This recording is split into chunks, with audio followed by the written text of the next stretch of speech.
Hi everyone, and welcome to this installment of Coach's Corner. In this case, we're going to be talking about learning walks, so let's go ahead and get started.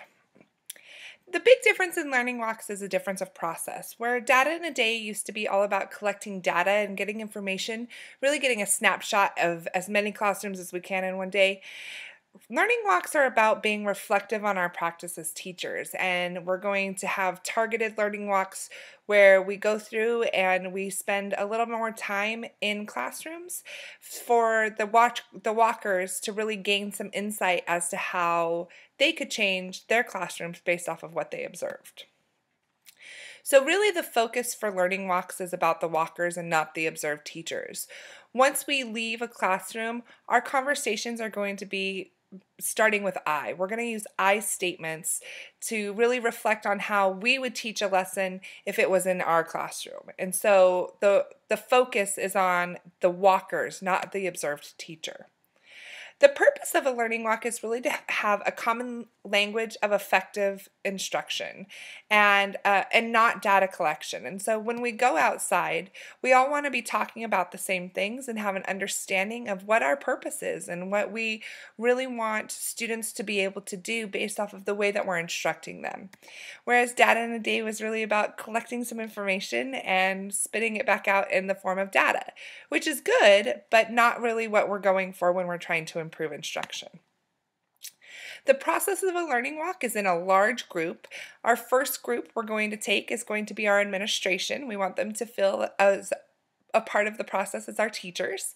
And so with our administration group, we're going to be looking at about 12 people coming into those classrooms. If you're been notified about the learning walk already, that's going to be part of the group that we see on Wednesday, where data in a day is really about 2 people going into classrooms and collecting information. Once we get into the teacher side of the learning walks, it's going to be about 6 or 7 teachers for each of the learning walks. So just so you know, it's a larger group that's going to come in and visit.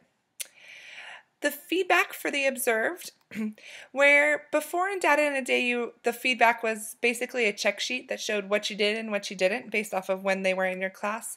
This is going to be more of a reflection and allow you to self-reflect on the 6 items that we're looking at for common language of instruction.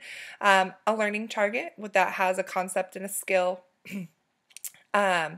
And an outcome, structured collaborative talk with some sort of graphic organizer, the 4 C's of creativity, collaboration, critical thinking, and communication, checking for understanding, gradual release of responsibility, and close critical reading. So you'll self-evaluate based off of the lesson that we observe, and then you can return the form to us if you want and ask for some coaching. We're here to help and we're here to support you in doing your instruction better.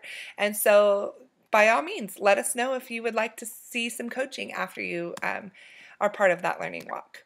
Again, the feedback from data in a day was really in the form of numbers. And yeah, there was an option for coaching, but it may not have been as targeted. So that's the difference for the person observed. The walker's role is really about having a reflective conversation, and we like to think of ourselves as being a mirror. And so if I was the teacher in the front of the class, this would be my mirror to myself saying, hey, when I'm doing that, it's not quite working and I saw someone else do it better. So this is how I'm going to change. So really having those reflective conversations when we leave the room. Whereas in data in a day, it was really about just checking off the boxes and collecting the data as fast as possible. So just another overview, the learning walks are focused on the walkers. We're looking at common language of instruction in order to improve our practice as teachers. It'll be in large groups, so we have opportunities to self-reflect and to have open conversations with other teachers because that's how we learn. We learn best from each other.